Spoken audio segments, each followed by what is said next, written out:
ওর ফতোয়া কি জানেন? বেনামাজের ফতোয়া। আরে 2-3 দিন জাহান্নামে থেকে তো জান্নাতে যাবোই। কত বড় ব্যয় খুব বলেন।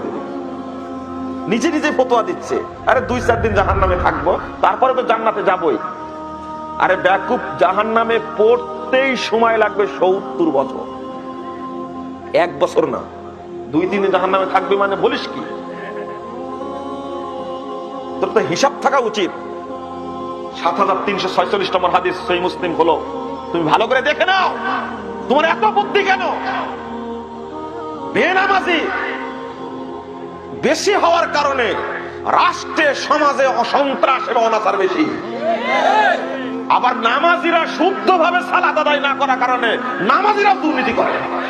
দুইটাই সমস্যা। নামাজ তো পড়ে না, সব বেদাতি নামাজ পড়ে, জাল নামাজ পড়ে সব। দুইটাই সমস্যা।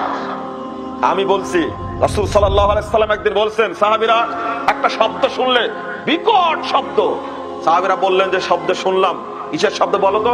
আল্লাহ এবং আল্লাহর রাসূল ভালো জানেন। রাসূল সাল্লাল্লাহু আলাইহি সাল্লাম বলছেন, শোনো, আজ থেকে 70 বছর পূর্বে, আজ থেকে 70 বছর পূর্বে জাহান্নামের মুখে একটা পাথর ছেড়ে দেওয়া হয়েছিল, বিশাল পাথর ছেড়ে দেওয়া হয়েছিল। পাথরটি পড়তে পড়তে 70 বছর পরে আজকে জাহান্নামের তলদেশে পড়েছে। আপনি চিন্তা করুন জাহান্নাম কত গভীর। একটা পাথর যদি 1 ঘন্টা নিচে নামতে থাকে, কত কিলোমিটার নিচে নামবে? হাদিস আপনি বিশ্বাস করবেন কি করে? ইমানই নাই আপনার, আপনার ইমানই নাই, ধরবে কি করে? অ্যাকাউন্ট খোলা নাই, ডিপোজিট হবে কি করে? আপনার ইমানই নাই আপনার। আপনাকে হাদিস শোনায় কি করব?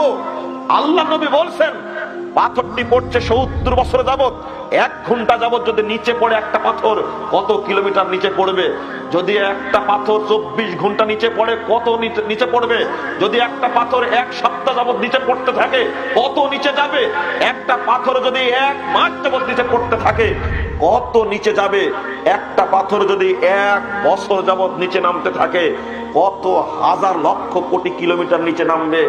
সেখানে 1 ঘন্টা না, 24 ঘন্টা না, 1 সপ্তাহ না, 1 মাস না, 1 বছর না, পাথরটি জাহান্নামের নিচে পড়তে সময় লাগছে 70 বছর।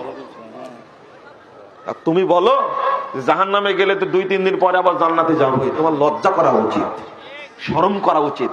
আর জাহান্নামের তলদেশে ফেলবে এই বেনামাজিদেরকে।